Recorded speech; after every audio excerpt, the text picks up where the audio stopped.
মাধ্যমিকের পরে যে সমস্ত শিক্ষার্থী উচ্চ মাধ্যমিকে আর্টস নিয়ে ভর্তি হবে বলে ভাবছো বা ভর্তি হয়েছো তাদের জন্য আজকের এই প্রতিবেদন বা ভিডিওটি বিশেষভাবে গুরুত্বপূর্ণ।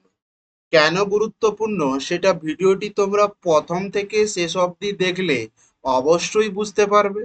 আমি তোমাদের সঙ্গে রয়েছি গোপাল স্যার।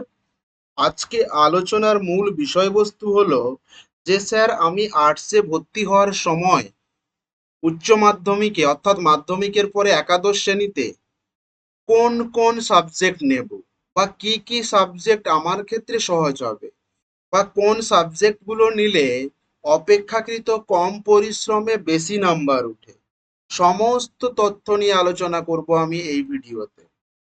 দেখো, বিশেষ করে বলে রাখি, অনেক ছাত্রছাত্রী আছে যারা বর্তমানে আর্টস নিতে চায় না, কারণ বর্তমান চাকরির মার্কেটে এর চাহিদা ক্রমশ কমেছে। কিন্তু এটা ভুল কথা। তার কারণ আর্টসে পড়ে বা আর্টসে পড়াশোনা করার পরেও অনেক কিছু করা যায়, যদি সঠিক পদ্ধতি এবং বিষয় তোমার নেওয়া থাকে এই উচ্চ মাধ্যমিকে। অর্থাৎ উচ্চ মাধ্যমিকে আর্টস বিভাগে বিভিন্ন বিষয়ের সমন্বয় রয়েছে এবং এখানে তোমাকে কি করতে হবে? নিয়মিত পরিশ্রম এবং সঠিক দিক নির্দেশনার মাধ্যমে তোমাকে আর্টসেও সফল হতে হবে। এবার দেখো, মূল যেটা আমি বলবো যে উচ্চ মাধ্যমিকে সাবজেক্ট সিলেক্টের ক্ষেত্রে দেখো, আমি মাধ্যমিকে যে বিষয়গুলো পড়ে এসেছি তার মধ্যে দুটি বিষয় হলো অন্যতম, বাংলা এবং ইংরেজি। দেখো, এই বাংলা এবং ইংরেজি তুমি সায়েন্স নিয়ে পড়ো, আর্টস নিয়ে পড়ো, কমার্স নিয়ে পড়ো, সবের ক্ষেত্রে কিন্তু এই বাংলা ইংরেজি কমন। কিন্তু এই বাংলা ইংরেজি আমাদের ক্ষেত্রে কিন্তু পূর্ব অভিজ্ঞতা রয়েছে। যারা সায়েন্সে ভর্তি হবে তাদেরকে আমি অবশ্যই বলবো যে বাংলা ইংরেজি তো common subject, math, biology, physics, chemistry চারটাই রাখতে। এবার প্রশ্ন হচ্ছে যে যারা স্যার আর্টসে ভর্তি হবে তারা বাংলা ইংরেজি বাদে তিনটে সাবজেক্ট রাখবে না চারটা রাখবে? দেখো, তাদের উদ্দেশ্যে আমি সর্বোপরি বলি, তুমি অবশ্যই তিনটে রাখবে না চারটা রাখবে সেটা আমার বলার পরেই বুঝতে পারবে।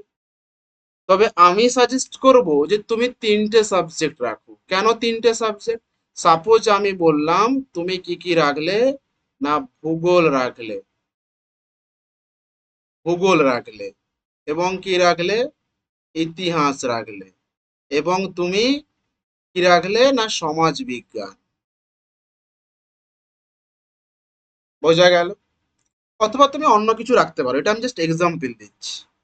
তাহলে তোমার এই তিনটে বিষয় যদি তুমি ঠিক করে নাও, তাহলে এই তিনটে বিষয় তোমাকে প্রথম থেকে ভালোভাবে পড়তে হবে এবং এই তিনটে বিষয় পড়েই তোমার ভালো রেজাল্ট হবে। অর্থাৎ এখানে বাংলা ইংলিশ এবং এখানে তিনটে টোটাল এইচএস এর যে রেজাল্ট কাউন্ট হয় বেস্ট অফ ফাইভে, অর্থাৎ 500 মার্কের উপরে তুমি যে পাঁচটা বিষয়ে ভালো নাম্বার পাবে। তাহলে তোমার যদি পাঁচটা বিষয় থাকে আর তুমি যদি পাঁচটা বিষয়ে সমান গুরুত্ব দাও, তাহলে সেক্ষেত্রে কোনো সমস্যা নেই। তবে কিছু শিক্ষার্থী আছে যারা এই পাঁচটা বিষয়ের বাইরে এক্সট্রা হিসেবে একটা বিষয় নিয়ে থাকে।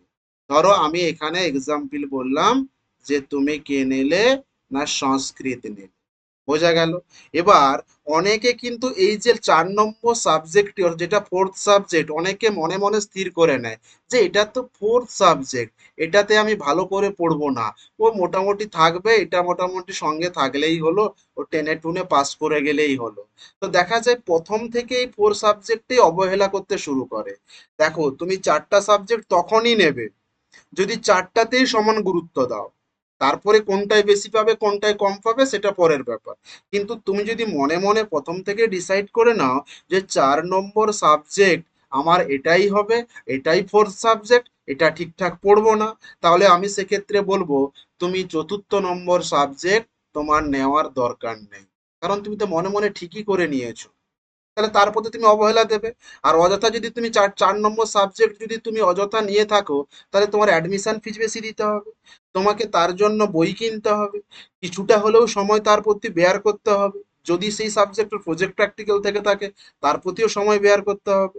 তাহলে যদি তুমি ভাবো যে না আমি পাঁচটা সাবজেক্টে নেব, পাঁচটাতেই গুরুত্ব দেব, তাহলে আমি বলবো অবশ্যই বাংলা ইংলিশ বাদে তিনটে নিয়ে নাও। আর তুমি যদি ভাবো যে না স্যার আমি বাংলা ইংরেজি বাদে চারটা নেব, তবে চারটা সাবজেক্টেই গুরুত্ব দেবো, তাহলে তুমি সেক্ষেত্রে চারটা নাও। এবার তুমি ডিসিশন নাও, তুমি তিনটে নেবে না তুমি চারটা নেবে। বোঝা গেল? এবার আমার একটা প্রশ্ন হচ্ছে যে স্যার আমি কি কি সাবজেক্ট নেব। দেখো সাবজেক্ট সিলেক্ট করার ক্ষেত্রে আমি বলবো, আর্টসের ক্ষেত্রে যদি বলে থাকি আমাদের পূর্ব অভিজ্ঞতা আছে কোন সাবজেক্টে, না ইতিহাস সাবজেক্ট, আর একটি সাবজেক্ট হলো ভূগোল। এই দুটো সাবজেক্টে পূর্ব অভিজ্ঞতা আছে। তবে অনেক স্টুডেন্ট দেখেছি ভয়ে ইতিহাস নিতে চায় না। ঠিক আছে, অনেকে আবার ভাবে যে ভূগোলে পরিশ্রম বেশি করতে হয়, প্র্যাকটিক্যাল মনে হয় আমি পারবো না। এইসব ভুল ধারণা।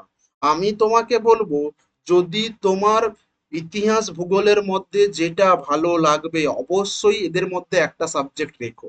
তার কারণ কি বলতো? কারণ এই দুটো সাবজেক্টে তোমার পূর্ব অভিজ্ঞতা আছে, অর্থাৎ তুমি মাধ্যমিক লেভেলে পড়াশোনা করেছো।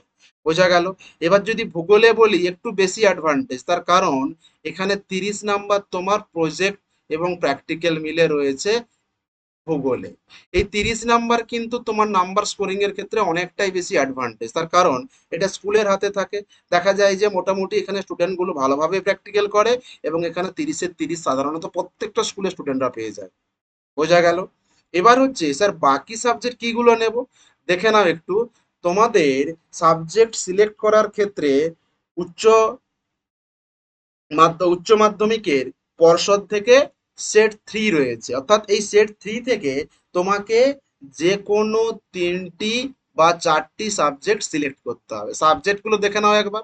পলিটিক্যাল সায়েন্স নিতে পারো অথবা বায়োলজিক্যাল সায়েন্স, এডুকেশন নিতে পারো বা nutrition, journalism and mass mass communication, অথবা সংস্কৃত, অথবা কি বললাম পার্সিয়ান অথবা আরবিক, এখান থেকে যে কোনো একটা। এখান থেকে দেখো ইকোনমিক অথবা অ্যানথ্রোপোলজি, ফিলোসফি, সোশিওলজি, হিস্ট্রি অথবা সাইকোলজি, স্ট্যাটিস্টিক, জিওগ্রাফি অথবা হিউম্যান ডেভেলপমেন্ট, তারপরে কি বলছি মিউজিক, আর হচ্ছে কি ভিজুয়াল আর্টস। এখান থেকে মোটামুটি এই যে ছক রয়েছে, এখান থেকে তোমাকে যে কোনো তিনটে বেছে নিতে হবে।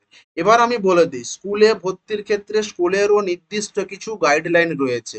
অবশ্যই ভর্তির আগে স্কুলের সেই গাইডলাইন দেখবে, স্কুলের যে নিয়ম কানুন রয়েছে সেই অনুযায়ীও সাবজেক্ট সিলেক্ট করবে। আবার ওই সাবজেক্টটি স্কুলে রয়েছে কিনা সেটাও তোমাকে খেয়াল রাখতে হবে। বোঝা গেল? এবার ধরো আমি সাপোজ কি বললাম যে ইতিহাস এবং ভূগোলের মধ্যে তুমি যে কোনো একটা নিয়ে নাও, তোমার যদি দুটো ভালো লাগে তুমি দুটোই নেবে। এদের মধ্যে অবশ্যই একটা নেবে, তার কারণ তোমার পূর্ব অভিজ্ঞতা রয়েছে।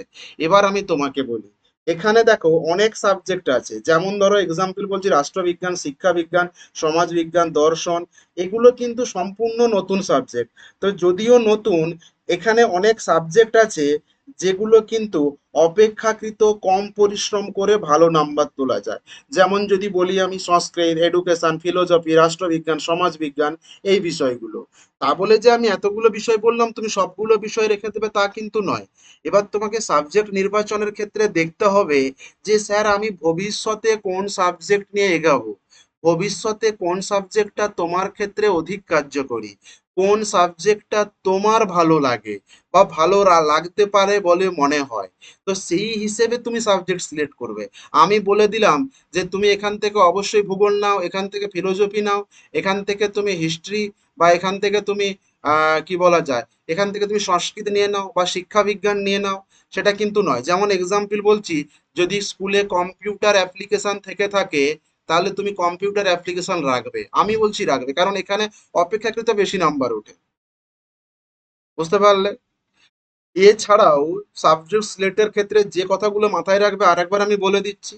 তোমার উচ্চ শিক্ষার ক্ষেত্রে অর্থাৎ উচ্চ মাধ্যমিকের পরে তুমি কোন বিষয় নিয়ে পড়াশোনা করতে চাও। যদি বলো স্যার আমি কম্পিটিটিভ নিয়ে পড়বো, আমি বলবো হ্যাঁ অবশ্যই তুমি কম্পিটিটিভ নিয়ে পড়ো। দেখো কম্পিটিটিভ পড়ার পাশাপাশি তুমি কলেজেও ভর্তি হয়ে থাকতে পারো, তাতে কিন্তু খুব একটা ইফেক্ট তোমার পড়াশোনার ক্ষেত্রে ফেলবে না। তার মানে তুমি কোন বিষয় নিয়ে উচ্চ শিক্ষা করতে চাও সেই বিষয়টি যেন অবশ্যই থাকে। তারপরে দেখতে হবে তুমি বাকি তোমার কোন সাবজেক্টগুলো সহজ বলে মনে হচ্ছে, বা যেমন এক্সাম্পল বলছি, কম্পিউটার অ্যাপ্লিকেশন খুব ভালো সাবজেক্ট, এডুকেশন বা নিউট্রিশন, সংস্কৃত, ফিলোজফি, যেটা হচ্ছে সোসিওলজি, হ্যাঁ এই সাবজেক্টগুলোও ভীষণ ভালো। ক্লিয়ার? তাহলে এখান থেকে তুমি বাকি যে কোনো দুটো বা তিনটে সাবজেক্ট বেছে নেবে। ক্লিয়ার? তাহলে সাবজেক্ট যদি তুমি সঠিকভাবে সিলেক্ট করো, তাহলে মাধ্যমিকে যে ছেলেটা দেখবে 50% পেয়েছে, সে কিন্তু এইচএসে অনেক বেশি নাম্বার স্কোর করতে পেরেছে। দেখো, শুধু যে সাবজেক্ট সিলেক্টের উপর নাম্বার ওঠে তা নয়, তোমাকে তার জন্য পড়াশোনাও করতে হবে, এবং তোমাকে একটা সঠিক নিয়ম মেনে পরিশ্রমও করতে হবে। সাবজেক্ট সিলেক্ট, তারপরে তোমার পড়াশোনা, অর্থাৎ তোমার পরিশ্রম, টোটালটার উপরে নির্ভর করছে তোমার রেজাল্ট কেমন হবে। বোঝা গেল? যদি ভিডিওটি তোমার কাছে ইনফরমেটিভ বা ভালো লেগে থাকে, অবশ্যই লাইক কমেন্ট শেয়ার করে দিও, এবং এই ধরনের আপডেট সবার আগে পেতে চ্যানেলটি সাবস্ক্রাইব করে রেখো। এবং আর একটা কথা যেটা বলার, যারা হয়তো সাবজেক্ট অলরেডি সিলেক্ট করে নিয়েছো, এখনো চেঞ্জ করার সময় আছে। তোমার যদি মনে হয় যে এই সাবজেক্টটা আমার ভালো লাগছে না, বা এটার জায়গায় অন্য কিছু নিলে ভালো হবে, তাদেরকে একটা কথাই বলবো, যে তুমি স্কুলে গিয়ে কথা বলে সাবজেক্টটি এখনো সময় আছে, চেঞ্জ করে নিও। বোঝা গেল? কারণ একবার রেজিস্ট্রেশন যদি হয়ে যায়, তারপরে কিন্তু আর সাবজেক্ট চেঞ্জ করা কোনো মতেই সম্ভব নয়। আর আর্টস যে খারাপ, এটা কিন্তু একদমই ভুল ধারণা। কারণ আর্টস থেকে পড়াশোনা করেও বহু ছেলে মেয়ে চাকরি পাচ্ছে। অতএব আর্টসকে কেউ অবহেলা করবে না। ক্লিয়ার? যদি ভালো লাগে অবশ্যই সাবস্ক্রাইব করে রেখো। Thanks for watching.